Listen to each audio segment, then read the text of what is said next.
Nas paredes altas da mansão Monteiro, onde o mármore frio reflete a luz pálida que atravessa as janelas imponentes, o eco há muito se calou. Aqui vive Arthur Monteiro, um nome outrora sinônimo de genialidade musical. Hoje, uma sombra reclusa, vagando entre partituras empoeiradas e memórias que ferem mais do que consolam. O ar é pesado, denso de uma ausência que o tempo não conseguiu dissipar. 20 anos.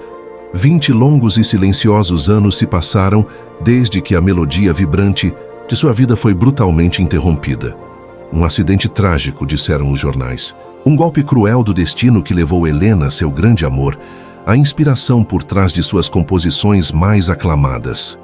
E levou também a pequena Beatriz, a filha amada, a nota mais doce e promissora de sua sinfonia pessoal, desaparecida, em meio aos destroços, presumida morta, um corpo jamais encontrado.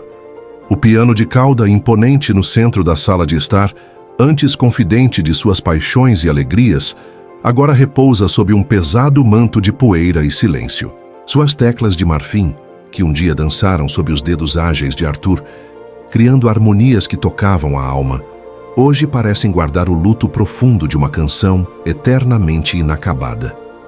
A música, que era sua essência, sua respiração, tornou-se sua maior tortura, um lembrete constante da felicidade estilhaçada, da família perdida. Ele caminha pelos cômodos vazios, um fantasma em sua própria casa, assombrado não por espíritos, mas pelos ecos vivos do passado. O riso cristalino de Helena, os passinhos apressados de Beatriz correndo para seus braços. Cada objeto, cada canto, guarda a marca indelével do que foi e nunca mais será. A vida de Arthur Monteiro tornou-se uma pausa longa e dolorosa em uma partitura que perdeu seu compasso, uma sinfonia interrompida antes de seu clímax, condenada a um silêncio que parecia definitivo, imutável, eterno. Mas o silêncio, por mais profundo que seja, às vezes pode ser quebrado pelo mais inesperado dos sons. Em uma tarde cinzenta, impelido por uma necessidade quase esquecida de sentir o ar frio no rosto, Arthur se aventurou para fora dos portões de ferro que o isolavam do mundo. Caminhava sem rumo pelas ruas de pedra, os ombros curvados sob o peso invisível de sua dor, alheio ao burburinho da vida que pulsava ao seu redor. Foi então, em uma pequena praça banhada pela luz fraca do sol, que teimava em romper as nuvens, que ele ouviu. Não era uma sinfonia complexa, nem uma peça virtuosa. Era uma melodia simples, quase infantil, tocada com uma pureza dolorosa nas cordas de um violino. Uma melodia que ele conhecia como a própria respiração. Cada nota era uma faca girando em seu peito, abrindo feridas que ele julgava cicatrizadas. Era a canção de ninar. A canção que ele compusera para Beatriz, sussurrada ao pé do berço nas noites tranquilas, uma melodia secreta entre pai e filha, perdida para sempre. Ou assim ele pensava. O som o paralisou no meio da calçada. O ar pareceu fugir de seus pulmões, o mundo ao redor desapareceu, reduzido àquela linha melódica que vibrava não apenas no ar, mas dentro de sua própria alma. Seus olhos, quase por instinto, buscaram a origem daquele som impossível. E então ele a viu. Uma jovem, talvez pouco mais de 20 anos, estava ali, sob a copa de uma árvore antiga, o violino encaixado com familiaridade sob o queixo. Os cabelos escuros emolduravam um rosto que Arthur sentiu o chão vacilar. Não era Helena, não exatamente, mas a semelhança era assombrosa. A curva suave dos lábios enquanto se concentrava na música, a inclinação da cabeça, o brilho intenso e melancólico nos olhos. Eram ecos vívidos, quase cruéis de sua esposa perdida. Ali estava ela, tocando a canção de ninar de Beatriz com o rosto de Helena. A realidade pareceu se distorcer, o passado e o presente colidindo de forma violenta e inexplicável diante de seus olhos. O compositor, que vivera imerso no silêncio por 2 décadas, foi subitamente inundado por uma cacofonia de emoções. Choque, incredulidade, dor lancinante e, por baixo de tudo, uma faísca minúscula e aterrorizante de esperança. Ele permaneceu imóvel, o coração martelando contra as costelas, incapaz de desviar o olhar daquela figura que, com seu violino, acabara de despedaçar o santuário de sua dor silenciosa. Um passo hesitante, depois outro. Mover-se parecia exigir um esforço sobre-humano, como se seus pés estivessem soldados ao chão da praça. A mente de Arthur era um turbilhão, era loucura, uma coincidência cruel, uma miragem tecida pela sua dor e saudade. Mas a melodia persistia, nota por nota, exatamente como ele a criara, e o rosto da jovem, banhado naquela luz pálida, era um espelho perturbador do passado. Ele precisava saber. Esperou, o coração batendo descompassado, até que a última nota da canção de ninar se dissolvesse no ar. A jovem suspirou, baixando o violino lentamente, e foi nesse instante de vulnerabilidade que Arthur se aproximou, a voz rouca pela emoção e pelo desuso. Essa melodia, começou ele, as palavras tropeçando. Onde você a aprendeu? A jovem ergueu os olhos, surpresa pela abordagem abrupta daquele homem de aspecto distinto, mas com uma dor visível gravada nas feições. Havia uma sombra de cautela em seu olhar, a defesa natural de quem aprendeu a se proteger nas ruas. Eu não sei, senhor. É antiga. Acho que ouvi em algum lugar, há muito tempo. Ficou na minha cabeça. Sua voz era suave, melódica como a música que tocava, mas carregava um tom de incerteza. Arthur sentiu um aperto no peito. Não era a resposta que ele esperava, nem a que temia. Era apenas vago. Ele precisava de mais. Perdoe-me a intromissão, continuou tentando controlar a urgência em sua voz. É que ela me lembrou alguém. Como você se chama, minha jovem? Ela hesitou por um instante, avaliando o estranho com um olhar penetrante que lembrava ainda mais Helena. Clara. Meu nome é Clara Santos. Clara, não Beatriz. Uma onda de decepção o atingiu, seguida imediatamente por uma confusão ainda maior, mas o nome não dissipava a semelhança, nem a estranheza da melodia. Clara, repetiu ele quase para si mesmo. Você mora por aqui, vive da sua música. Um leve rubor subiu às faces de Clara, um misto de orgulho e resignação. Sim, senhor. Faço o que posso. A música é tudo o que tenho. Fui criada em um orfanato aqui perto. Nunca conheci meus pais. A gente aprende a se virar. Ela deu um pequeno sorriso triste, um gesto que perfurou Arthur com uma familiaridade dolorosa. Um orfanato. A informação caiu como uma pedra na quietude de seus pensamentos. Uma órfã, sem conhecer os pais, com o rosto de Helena e tocando a canção de Beatriz. A lógica lutava contra uma possibilidade tão remota quanto avassaladora. Ele olhou para Clara, para a forma como segurava o violino surrado, como se fosse sua única âncora no mundo, e sentiu uma conexão inexplicável, uma faísca de esperança que, apesar de todo o seu ceticismo e dor, teimava em não se apagar. Quem era, afinal, aquela jovem violinista que surgira em sua vida como uma nota perdida, ressoando ecos de uma sinfonia que ele julgava morta e enterrada? A mente de Arthur trabalhava febrilmente, buscando uma razão plausível, uma desculpa, aceitável para manter aquela jovem por perto, para observá-la, para desvendar o mistério que ela representava. A ideia de simplesmente ir embora, de deixar Clara e sua melodia assombrosa desaparecerem de volta na vastidão anônima da cidade, era insuportável. Ele não podia, não conseguia. Disfarçando a tormenta interior sob uma máscara de interesse, benevolente ele pigarreou, escolhendo as palavras com um cuidado que lhe era incomum. Clara, começou ele, a voz um pouco mais firme. Sua música, ela tem uma qualidade rara, uma profundidade que transcende a técnica. É um desperdício que um talento como o seu fique restrito às praças, sujeito aos caprichos do tempo e da generosidade alheia. Ele fez uma pausa, observando a reação dela. Os olhos de Clara se arregalaram levemente, a surpresa tingindo suas feições. Eu sou um compositor, continuou Arthur, omitindo a fama e o passado glorioso. Tenho vivido recluso há algum tempo, mas ainda reconheço a verdadeira arte quando a encontro. Ele gesticulou vagamente. Eu poderia, talvez, ajudá-la, oferecer-lhe os meios para estudar formalmente para aprimorar seu dom. Ou, quem sabe, eu preciso de alguém para organizar minhas antigas partituras, um trabalho que exige sensibilidade musical. Seria uma forma de você ter estabilidade, um salário digno e ainda assim estar perto da música. A oferta pairou no ar entre eles, tão inesperada quanto extraordinária. Clara ficou boquiaberta, piscando como se tentasse entender se ouvira corretamente. Um compositor recluso oferecendo ajuda, um emprego?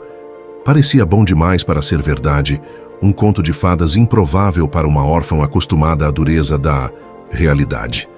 A desconfiança natural lutou contra a tentação avassaladora de uma vida melhor, de uma chance real de escapar da precariedade.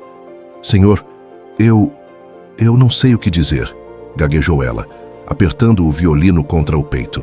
Por que o senhor faria isso por mim? Mal me conhece. Arthur forçou um sorriso gentil, tentando transmitir uma serenidade que não sentia. Porque a música importa, Clara, e porque vejo em você uma centelha que merece ser nutrida. Considere, são um investimento na arte, e, egoisticamente, talvez ter alguém com sua sensibilidade por perto me ajude a reencontrar algo que perdi. A última frase saiu com uma sinceridade não intencional, um vislumbre da verdade por trás da fachada de Mecenas. Ele viu a luta interna no rosto dela, a esperança guerreando contra o medo do desconhecido, a gratidão misturada à cautela. Ele não a pressionou, apenas manteve o olhar, esperando. Para Arthur, aquele convite era uma aposta desesperada, um caminho incerto lançado sobre um abismo de dúvidas, mas era o único caminho que ele conseguia vislumbrar, para talvez, apenas talvez, começar a entender o eco impossível que Clara trouxera de volta à sua vida silenciosa. A dinâmica estava lançada. O benfeitor misterioso e a jovem artista, talentosa, unidos por um convite que escondia muito mais do que revelava. Clara aceitou. A promessa de estabilidade, a chance de estar imersa na música de uma forma que nunca sonhara, era forte demais para resistir, mesmo com a estranheza da situação e a aura melancólica que envolvia seu benfeitor. E assim, a jovem violinista passou a frequentar a mansão Monteiro, um universo tão diferente de tudo que conhecia. O silêncio opressor da casa foi sendo sutilmente quebrado pelo farfalhar das partituras antigas que ela organizava com um cuidado quase reverente, e ocasionalmente pelas notas hesitantes de seu violino, que Arthur a encorajava a tocar. Para Arthur, cada dia ao lado de Clara era uma mistura agridoce de tortura e fascínio. Ele a observava discretamente enquanto ela trabalhava, catalogando as obras que ele mesmo mal conseguia olhar. Eram os pequenos detalhes que o prendiam, que alimentavam a chama incômoda da esperança. A forma como ela inclinava a cabeça ao se concentrar, idêntica a Helena. O jeito quase inconsciente como cantarolava baixinho enquanto lia uma melodia, um hábito que Beatriz começava a desenvolver. Uma vez, ao se frustrar com uma página rasgada, ela fez um pequeno muxoxo, um trejeito, tão característico de sua falecida esposa que fez o coração de Arthur falhar uma batida. Eram fragmentos, flashes fugazes que poderiam ser apenas coincidências, projeções de sua mente saudosa, mas acumulavam-se, dia após dia, criando um padrão perturbador. Certa tarde, enquanto mexia em caixas antigas a pedido de Arthur, Clara encontrou um pequeno medalhão de prata, simples, com uma única inicial gravada, H. Ela o mostrou a Arthur, curiosa. Era de sua esposa, senhor? É lindo. A forma como a luz refletiu em seus olhos ao segurar o objeto, a ternura involuntária em seu gesto, era como ver Helena novamente, por um doloroso segundo. Essa proximidade, forçada com as relíquias de seu passado, guiada pelas mãos de Clara, obrigou Arthur a confrontar memórias que mantivera trancadas a 7 chaves. Revirando velhos arquivos em busca de partituras específicas para ela catalogar, ele se deparou com documentos da época do acidente, relatórios policiais, recortes de jornal, cartas de condolências. e, escondida no fundo de uma gaveta que não abria há anos, encontrou uma pequena agenda de Helena. Folheando as páginas amareladas, releu anotações sobre os últimos dias antes da tragédia. A maioria eram triviais, lembretes, compromissos, mas uma entrada poucos dias antes do acidente chamou sua atenção. Helena mencionava uma discussão acalorada com Vicente Abreu, seu sócio e amigo de confiança, sobre os investimentos da família e a administração de seus bens. Vicente parece ansioso demais, insistente, ela escrevera. Algo em seu olhar me deixou inquieta. Talvez seja só o estresse. Na época, Arthur não dera importância. Estava consumido pela música, pela felicidade da paternidade iminente. Mas agora, relendo aquelas palavras com o peso de 2 décadas de dor e a presença inexplicável de Clara em sua vida, uma semente de dúvida foi plantada em sua mente. Vicente, o amigo leal que cuidou de tudo após a tragédia, que administrou seus negócios enquanto ele se afogava no luto. Sempre solícito, sempre presente. Talvez presente demais. A inquietação de Helena, registrada naquelas linhas esquecidas, começou a ressoar em Arthur, adicionando uma camada sinistra ao mistério que cercava Clara e a melodia que o havia despertado de seu longo sono. Vicente Abreu. O nome ecoava na mente de Arthur com uma dissonância crescente. Por 20 anos, Vicente fora a rocha em meio à sua ruína pessoal. O amigo fiel que assumiu as rédeas dos negócios, garantindo que o Império Monteiro não desmoronasse, junto com seu fundador. Apresentava relatórios impecáveis, demonstrava uma compaixão constante, visitava Arthur regularmente, mesmo quando este mal conseguia articular uma frase coerente. Uma amizade sólida, inabalável pela tragédia, ou uma fachada meticulosamente construída. A anotação na agenda de Helena, aquela breve menção a uma inquietação, agora parecia um holofote iluminando cantos escuros da memória de Arthur. Ele começou a rebobinar o filme daqueles dias sombrios. Lembrou-se da insistência de Vicente para que ele assinasse procurações amplas logo após o acidente, alegando ser para facilitar a burocracia, enquanto Arthur estava em choque. Recordou-se de conversas apressadas sobre seguros e investimentos, assuntos que na época pareciam irrelevantes diante da magnitude de sua perda, mas que Vicente conduzia com uma eficiência quase fria. Havia também a forma como Vicente sempre desencorajara qualquer tentativa de Arthur de revisitar os detalhes do acidente. "Não se torture, meu amigo", dizia ele com um tom pesaroso. "Remoer o passado não trará Helena e a pequena Beatriz de volta. Concentre-se em se recuperar." Parecia preocupação genuína, mas agora, sob a nova luz da dúvida, soava como um esforço calculado para manter certas portas fechadas. A presença de Clara na mansão não passou despercebida por Vicente. Em uma de suas visitas regulares, ele a encontrou organizando partituras na biblioteca. Arthur observou a interação à distância. Vicente foi cordial, até charmoso, elogiando o bom coração de Arthur por ajudar a jovem musicista. Mas havia algo no olhar de Vicente ao pousar sobre Clara, uma análise rápida, quase imperceptível, que enviou um calafrio pela espinha de Arthur. Era um olhar que não se encaixava na compaixão professada. Movido por uma suspeita que se recusava a ignorar, Arthur começou a agir discretamente. Pediu cópias de balanços financeiros antigos, alegando um súbito interesse em retomar parte do controle. Contratou, sob sigilo absoluto, um investigador particular para levantar informações sobre as movimentações de Vicente na época do acidente, focando em transações financeiras e possíveis conexões que pudessem ter sido ignoradas. Cada passo era dado com cautela extrema. Vicente era inteligente, astuto, e Arthur sabia que qualquer deslize poderia alertá-lo.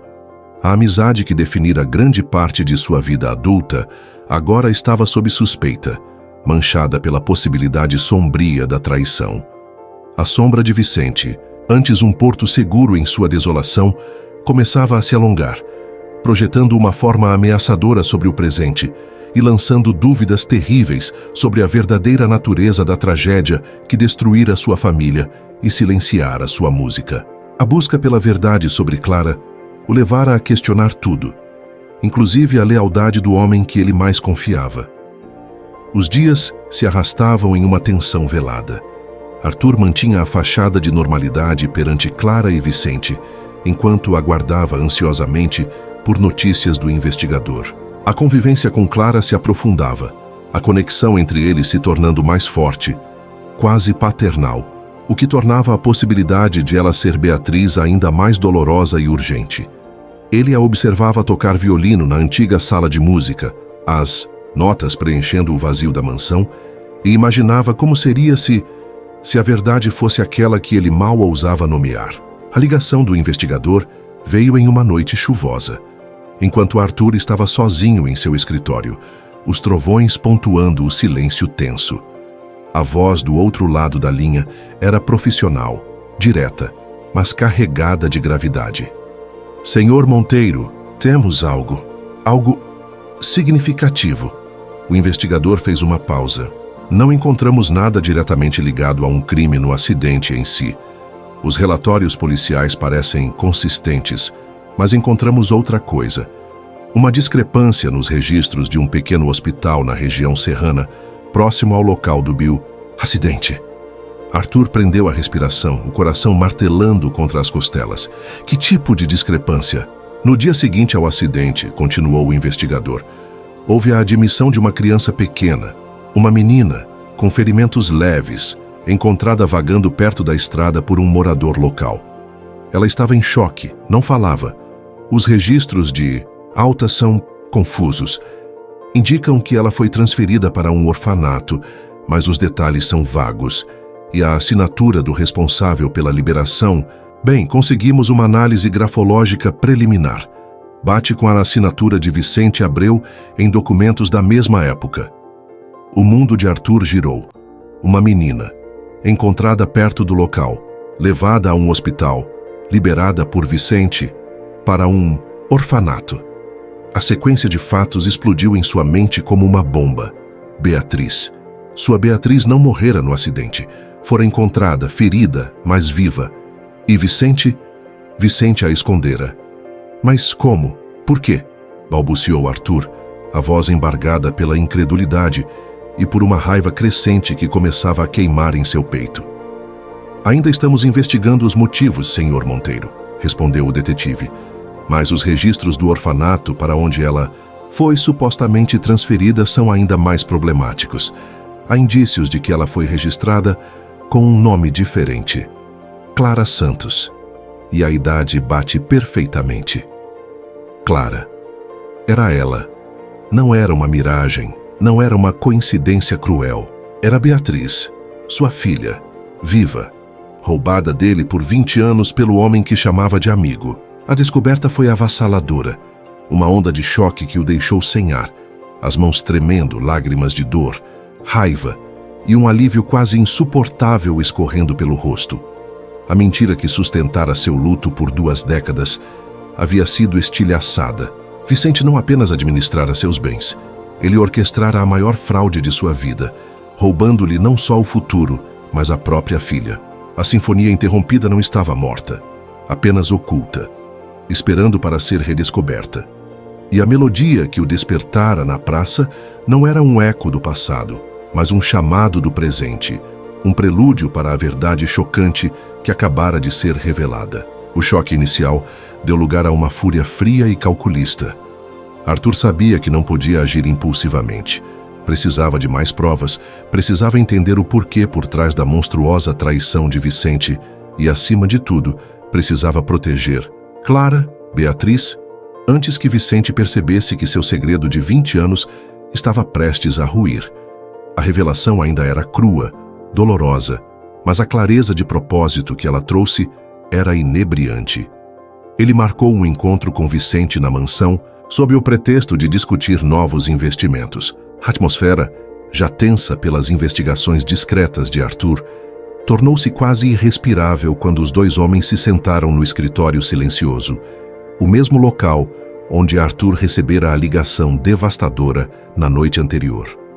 Clara estava em outra ala da casa, concentrada em suas partituras, alheia ao duelo de vontades que estava prestes a acontecer. Arthur começou de forma indireta, falando sobre o passado, sobre Helena, sobre a dificuldade de seguir em frente. Observava cada microexpressão no rosto de Vicente, cada movimento nervoso dos dedos que tamborilavam na poltrona de couro. Sabe, Vicente, disse Arthur, o tom casual desmentindo a tempestade em seu interior. Outro dia, revendo alguns papéis antigos de Helena, encontrei aquela agenda dela. Lembra? Ela mencionou uma conversa, um pouco tensa, que teve com você sobre finanças pouco antes do acidente. Vicente manteve a compostura, mas Arthur notou um endurecimento quase imperceptível em sua mandíbula. Ah, sim. Helena se preocupava demais, Arthur. Você sabe como ela era. Provavelmente um mal-entendido bobo, coisas de negócios. Ele tentou sorrir, mas o sorriso não alcançou os olhos. Talvez, concordou Arthur, inclinando-se levemente para a frente. Mas é curioso como certas coisas voltam à mente depois de tanto tempo. Estive pensando muito sobre aqueles dias, sobre o caos, a confusão, a forma como você cuidou de tudo tão eficientemente. Havia uma ponta de ironia na última palavra, um desafio velado. Vicente percebeu a mudança no tom. A cordialidade forçada começou a dar lugar a uma cautela defensiva. Fiz o que qualquer amigo faria, Arthur. Você estava destruído. Alguém precisava manter a cabeça no lugar. Claro, disse Arthur, o olhar fixo no de Vicente. Mas me pergunto se na época, com tudo acontecendo, talvez algo tenha passado despercebido. Detalhes sobre o local do acidente, sobre os procedimentos. Sabe como é? A mente prega peças. Ele deixou a frase pairar no ar, uma insinuação, vaga mas carregada de significado, para quem tinha algo a esconder. A reação de Vicente foi imediata, embora contida. Ele se ajeitou na cadeira, a expressão endurecendo visivelmente. Arthur, eu entendo que a dor ainda esteja presente, mas revirar esses detalhes mórbidos não fará bem a você. Certas coisas devem permanecer no passado. Insistir nisso pode trazer mais sofrimento do que você imagina. A voz era baixa, controlada, mas a ameaça era clara.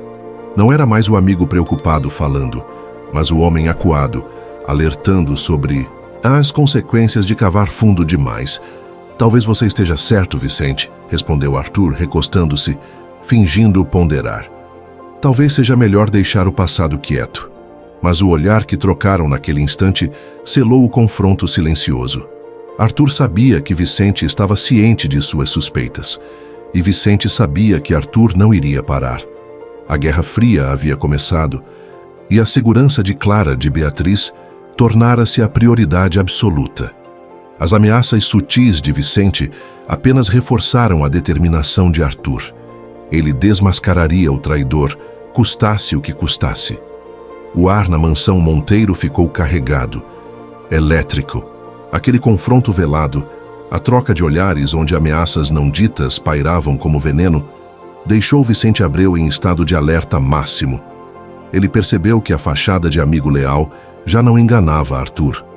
O passado, que ele tão meticulosamente enterrara sob camadas de mentiras e compaixão fingida, estava sendo exumado. E a chave para tudo, a prova viva de sua traição, Clara, estava ali, sob o mesmo teto que Arthur, crescendo em sua afeição a cada dia. O desespero começou a corroer a calma calculista de Vicente. Ele precisava agir e rápido antes que Arthur reunisse as últimas peças e o expusesse. Silenciar a verdade permanentemente tornou-se sua única obsessão. Seu plano tomou forma na calada da noite.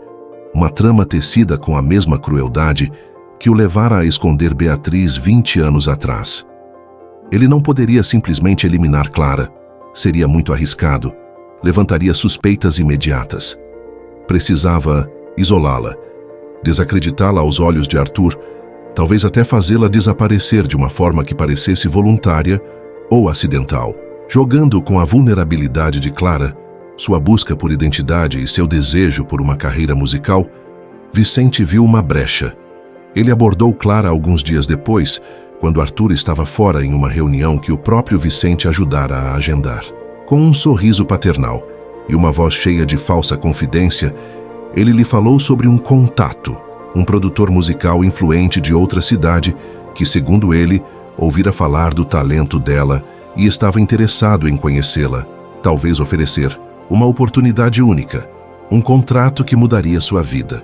Arthur é um bom homem, Clara, disse Vicente o tom conspiratório, mas ele vive preso ao passado. Essa chance é algo que você precisa agarrar por si mesma. Talvez seja melhor não mencionar a ele por enquanto, para não criar falsas expectativas caso não dê certo. Clara, ingênua e deslumbrada pela perspectiva de realizar seu sonho, sentiu o coração disparar. A oferta parecia um milagre, a validação que ela sempre almejara. A sugestão de manter segredo de Arthur pareceu estranha, mas Vicente a justificou, como uma forma de protegê-la de possíveis decepções. Ele marcou um encontro com o suposto produtor para o dia seguinte, em um café discreto e afastado do centro da cidade.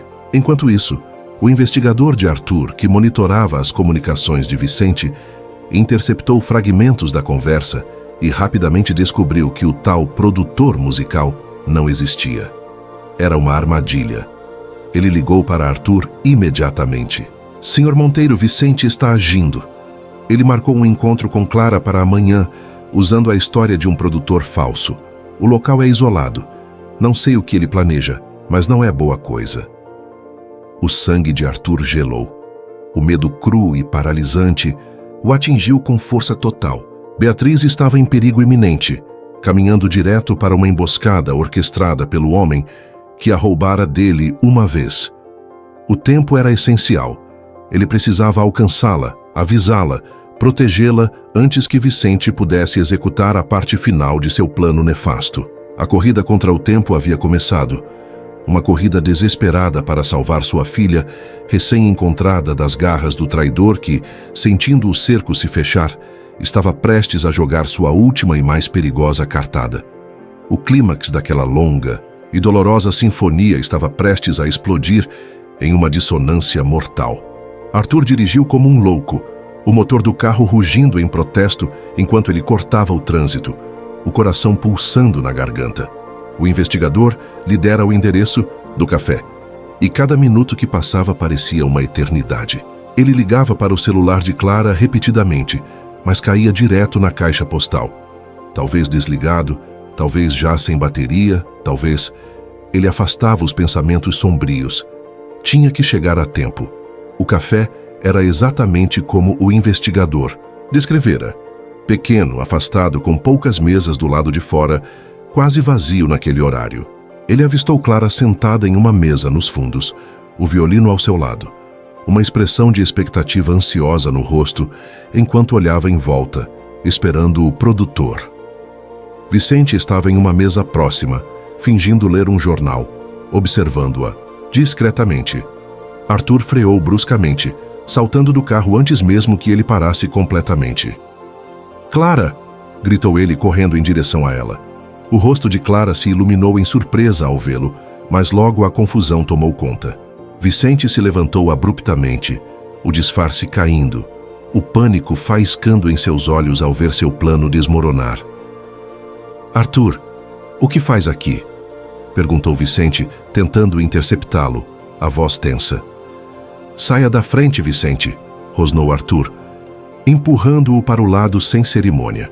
Ele se ajoelhou ao lado da cadeira de Clara, as mãos tremendo ao segurar as dela. "Clara, você precisa vir comigo. Agora. Não há produtor nenhum. É uma armadilha." Clara olhou de Arthur para Vicente, a confusão se transformando em medo. "Armadilha?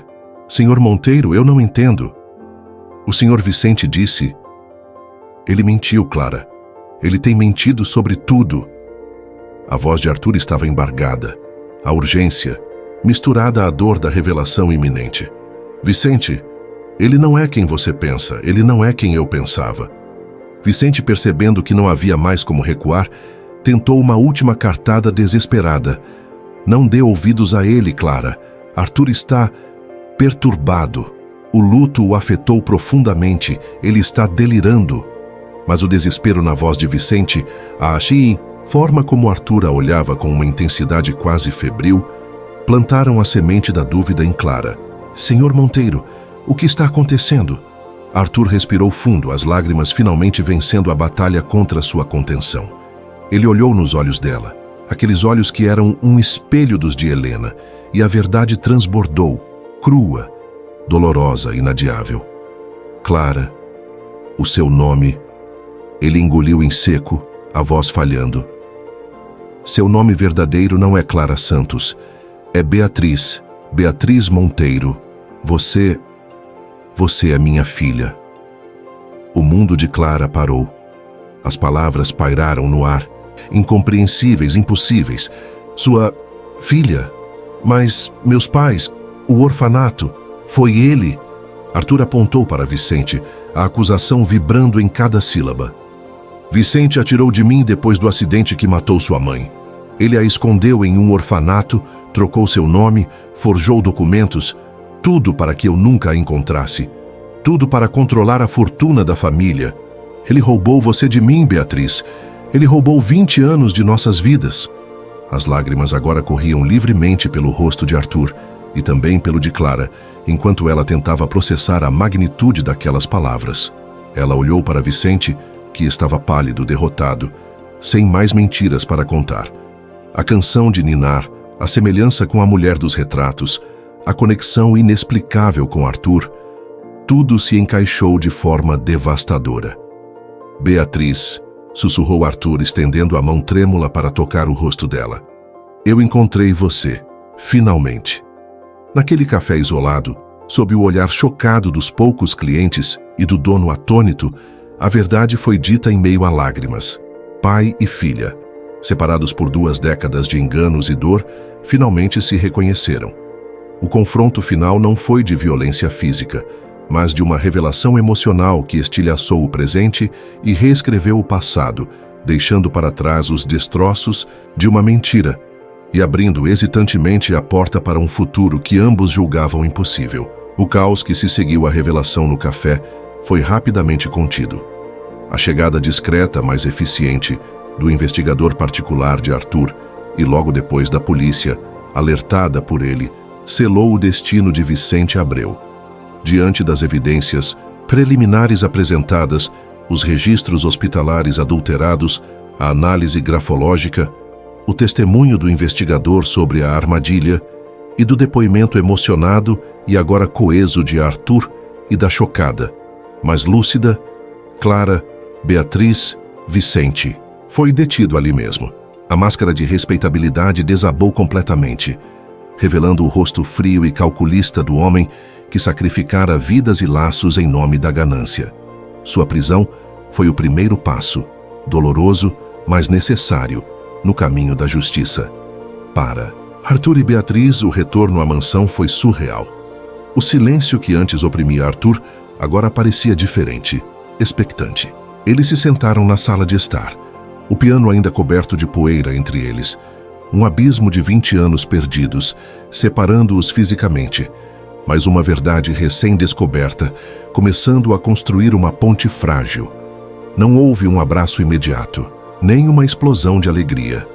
Havia choque, dor, perguntas não ditas e a necessidade esmagadora de processar a reviravolta que transformara suas identidades e realidades.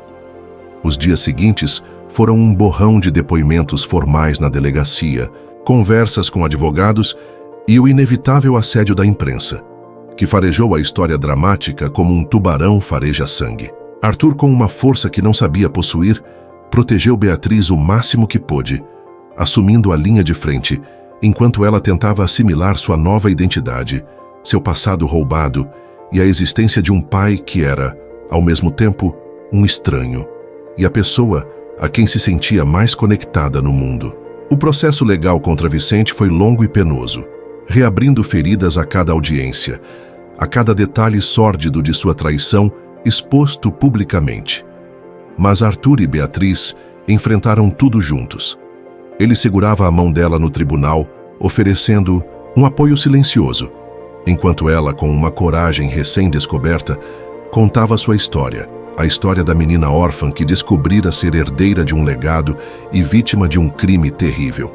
A condenação de Vicente por fraude e sequestro, pela ocultação e manipulação da identidade de Beatriz, e outros crimes relacionados, foi uma vitória amarga. A justiça fora feita, mas as cicatrizes permaneceriam. Com o fim do julgamento, um novo tipo de silêncio se instalou na mansão, mas desta vez era um silêncio de cura. Arthur começou a mostrar a Beatriz fotos de Helena, a contar histórias sobre a mãe que ela nunca conheceu, não como um memorial de dor, mas como uma celebração da mulher vibrante e amorosa que ela fora. Beatriz, por sua vez, começou a explorar a casa não mais como uma funcionária, mas como seu lar, descobrindo cantos que pareciam vagamente familiares, como ecos de uma infância interrompida.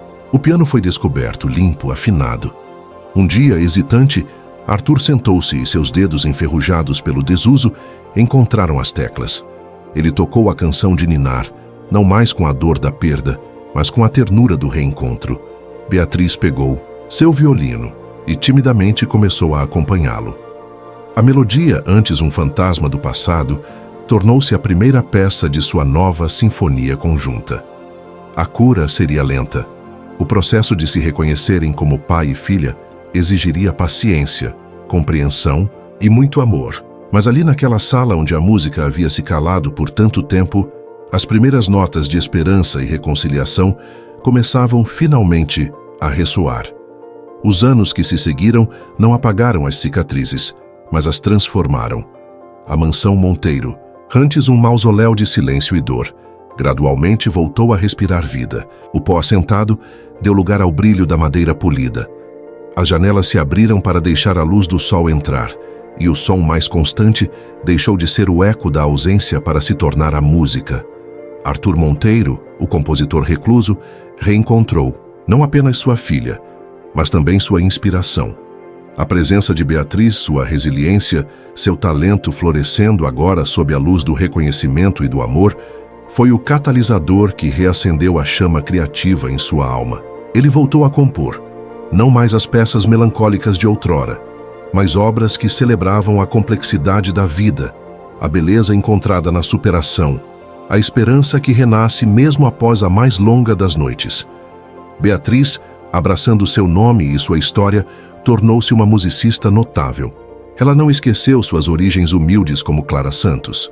Pelo contrário, usou sua nova plataforma para criar oportunidades para outros jovens talentos desfavorecidos, honrando a violinista de rua que um dia fora.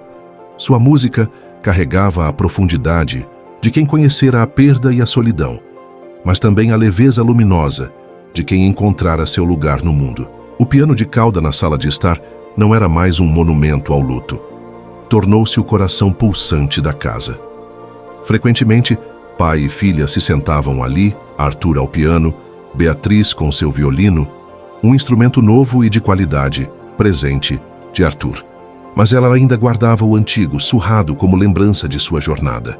Tocavam juntos, às vezes peças clássicas, às vezes as novas composições de Arthur, às vezes simplesmente improvisando, deixando a música fluir entre eles como uma conversa íntima, uma linguagem que transcendia as palavras e curava as feridas que as palavras não alcançavam. Em uma noite especial, aniversário do reencontro deles, Arthur organizou um pequeno concerto privado na mansão para amigos próximos e pessoas que os apoiaram. O ponto alto da noite foi a estreia de uma nova peça composta por ele, intitulada A Melodia Reencontrada. Era uma suíte que começava com os acordes sombrios e hesitantes do luto, passava pela dissonância da dúvida e da traição, explodia na tensão da descoberta e do clímax, e finalmente desabrochava em uma melodia terna e esperançosa, onde piano e violino dialogavam em perfeita harmonia. Enquanto tocavam a última parte, os olhos de Arthur encontraram os de Beatriz. Havia lágrimas nos olhos de ambos, mas não eram mais de dor. Eram lágrimas de gratidão, de reconhecimento mútuo, de amor reencontrado e reconstruído sobre as ruínas do passado. A música preencheu a sala, vibrante, poderosa, um testemunho da resiliência do espírito humano e da capacidade da arte de curar, conectar e redimir. A sinfonia de suas vidas, brutalmente interrompida anos atrás, não apenas havia sido retomada, mas ganhara novos movimentos, novas texturas, uma profundidade que só a experiência da perda e a alegria do reencontro poderiam conferir. A melodia, que um dia fora apenas um eco doloroso na praça, agora ressoava plena, vibrante, não mais um lamento pelo que foi perdido, mas uma celebração do presente e uma promessa luminosa para o futuro que eles construiriam juntos, nota por nota, dia após dia. O silêncio fora enfim vencido.